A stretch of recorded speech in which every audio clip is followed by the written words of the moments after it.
Picture this, it's the late 18th century in Britain.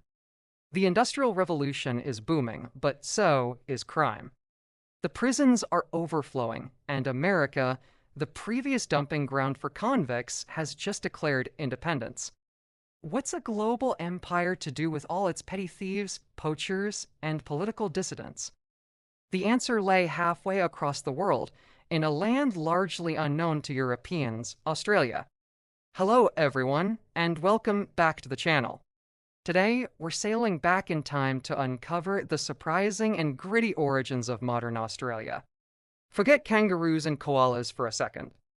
We're talking about a continent-sized prison. In 1788, the First Fleet, a convoy of 11 ships carrying over 1,400 people, arrived at Botany Bay. But this wasn't a voyage of discovery in the traditional sense.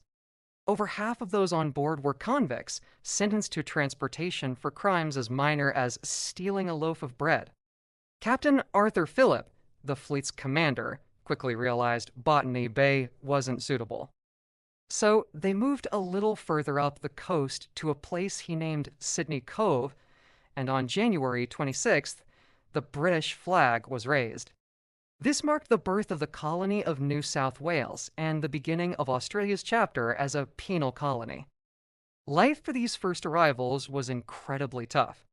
They faced unfamiliar land, food shortages, and the daunting task of building a new settlement from scratch.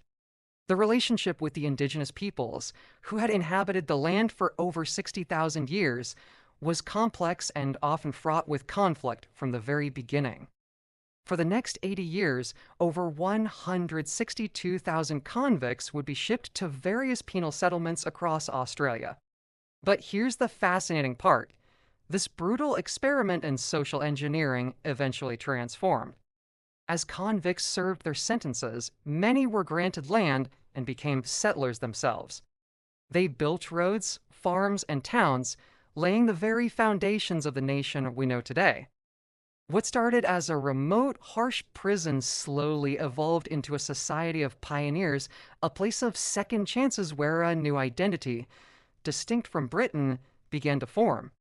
From a land of exile to a vibrant, multicultural nation, Australia's story is a powerful reminder that history is often written in the most unexpected ways.